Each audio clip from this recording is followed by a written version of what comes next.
Ich grüße Sie und heiße Sie zu diesem Video willkommen.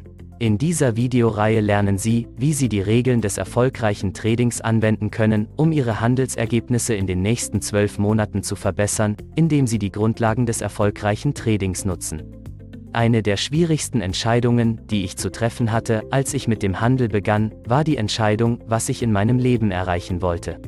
Was wäre der beste Weg, um einen Gewinn zu erzielen? Nach welchen Kriterien sollte ich entscheiden, ob ich kaufen oder verkaufen sollte? Mit der altbewährten Methode von Versuch und Irrtum zu beginnen, erwies sich nicht als kluge Idee.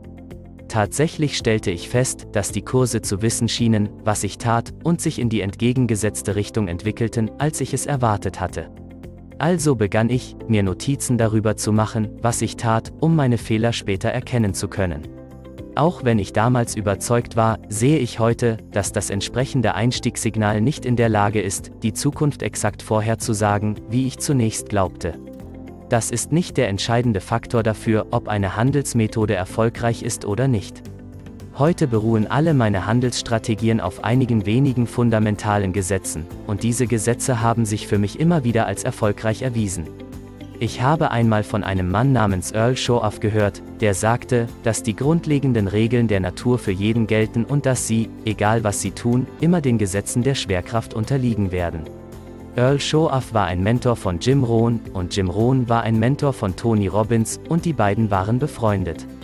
Sie haben ihr Wissen von Generation zu Generation weitergegeben, und die Schwerkraft ist heute noch genauso real wie vor 60 Jahren, denn sie ist eine Grundregel des Universums. Die Schwerkraft ist im Handel nicht von Bedeutung, aber es gibt noch andere Grundregeln, die Sie in diesem Fall berücksichtigen sollten. Das Gesetz der großen Zahlen ist das erste und grundlegendste aller Grundgesetze. Es ist äußerst wichtig, da es die Verbesserung der Wahrscheinlichkeit für ein System ermöglicht. Am einfachsten lässt es sich mit Hilfe eines Münzwurfs beschreiben. Wenn Sie eine Münze werfen, erhalten Sie fast immer entweder Kopf oder Zahl, zumindest die meiste Zeit über. Die Wahrscheinlichkeit, dass die Münze auf dem Rand landet, ist sehr gering. Wenn Sie sie nicht rechtzeitig fangen, rollt sie wahrscheinlich über den Boden und unter den Schrank.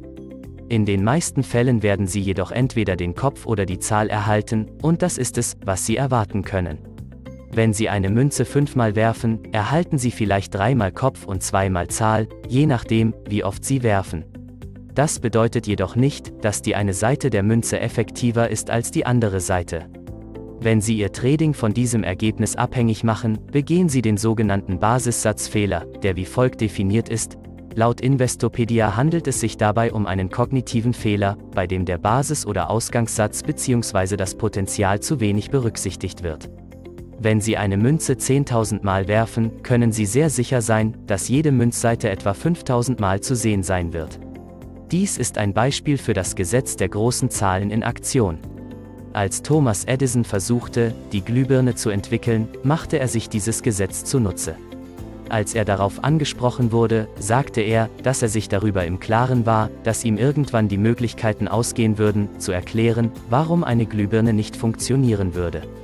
Wir alle kennen das Gesetz der großen Zahlen und wenden es in einer Vielzahl von Situationen an, zum Beispiel bei Wahlprognosen.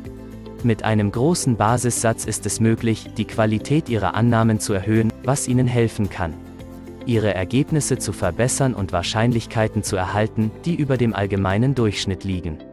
Stellen Sie sich einen Roulette-Tisch vor, an dem das Haus langfristig immer die Nase vorn hat. In diesem Video haben wir besprochen, wie Sie das Gesetz der großen Zahlen nutzen können, um eine überdurchschnittliche Wahrscheinlichkeit zu erhalten. Im nächsten Video werden wir das Phänomen des schwarzen Schwans besprechen, das erstmals von Nassim Nicolas Taleb beschrieben wurde, der zufälligerweise auch ein Trader ist.